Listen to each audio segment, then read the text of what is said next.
Top of the morning to you, YouTube. XIII here, bringing you a Final Fantasy XIII Part 2 review.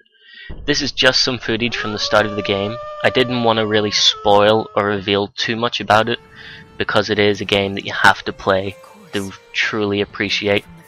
So, first up, we've got characters. Some new and old. Of course, the main guy in it all, Noel Kreis. Not too much is revealed about him until later on in the game, but he is a very interesting character. Next up, we have Sarah Ferron. Still baffles me why she has a different second name from Lightning, even though they're both sisters. But this scene itself is very weird and funny depending on how you answer the live trigger. Now I'll get onto the live triggers later. But we have the other weird thing in the game. Your companion, the Moogle, that turns into weapons for Sarah.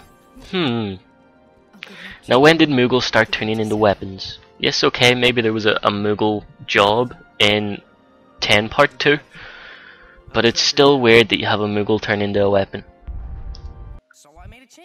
And we've got some old faces there. So that is the Nora crew. They didn't really get that big a part in 13 because they stayed on Cocoon, and you don't really get that much of a storyline from them now, so I wouldn't be able to name them all myself, but one of them has got a pretty cool fashion sense. So here you can see some jumping and stuff. You do get a lot more freedom during the exploration times. Chocolina, one of my favorite characters in the whole game. There is a brilliant backstory behind her, which I'm just now starting to reveal later on in the game. I'm not going to tell you what it is, but it's pretty good. She has got a weird tendency to pop up straight across the map, and I haven't really bought anything from her apart from one or two weapons, so she will become of some use later on whenever you want to buy accessories and components and stuff. So that's good. And here we've just got some boss fights from the first sequence and the cinematic actions. There is a couple of cinematic actions that you have to take part in, pressing certain buttons and combinations. They don't really do much, but if you do get it perfect in the sequence, you will end up getting a monster adornment, which I'll show you in a bit. But here's some of the battles from while you're still on Grand Pulse before time traveling. So some paradigm changes, paradigms are still in it, and you will only have those two characters in your party. At one time Snow does join you as a support character, but your third slot will be filled by monsters, tameable monsters, which you'll see here. This little crystal, those are your tameable monsters. And of course you still have the whole scoring system from 13. There's a lot of changes, but there's a lot of things that have stayed the same and been built upon.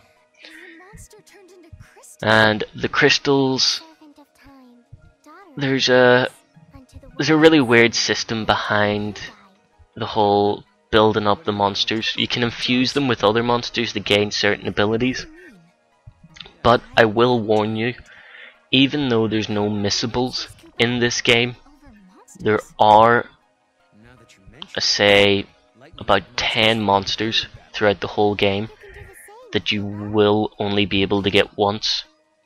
Some of them are from Moogle hunts, which you'll see in a bit as well, and others are from fights. So I'll bring out a video showing you which monsters. Some of them I won't actually be able to show you me getting them because I've already got them, but I wanted to leave all the recording till the last minute.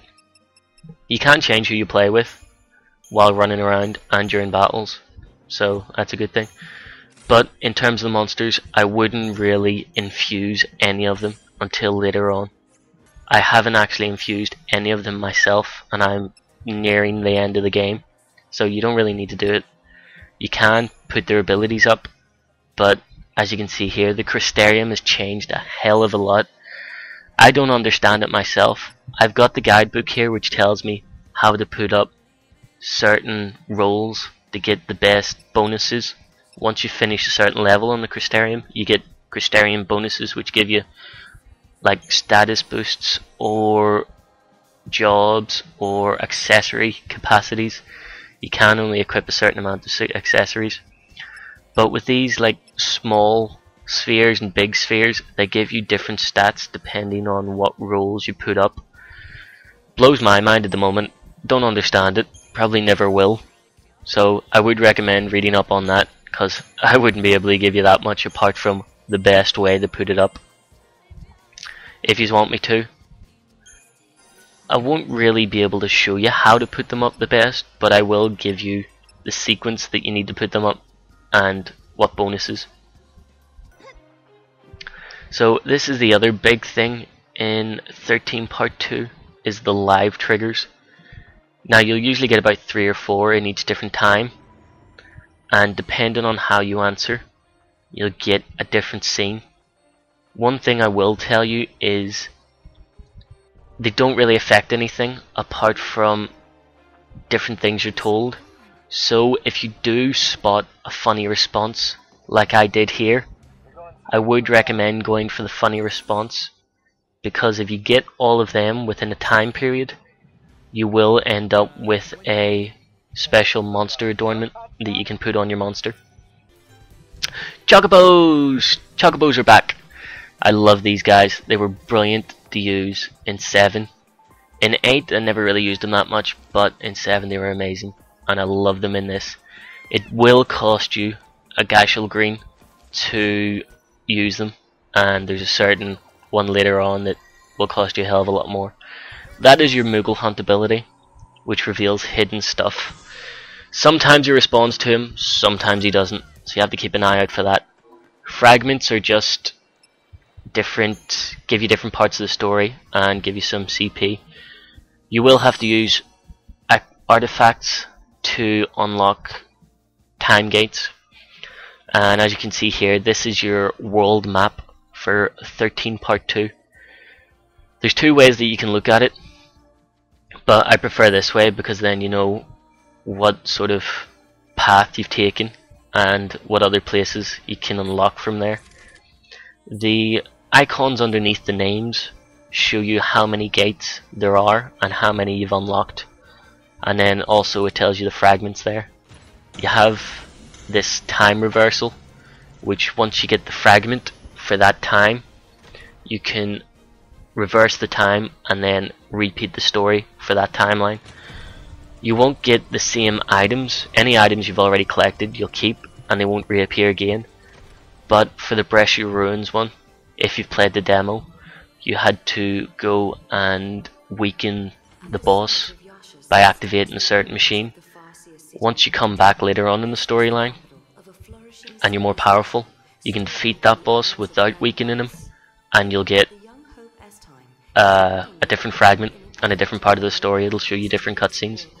So that's a really impressive thing about the game, is the fact that even though you've played the story, it rewards you for going back and playing the story again and doing it differently.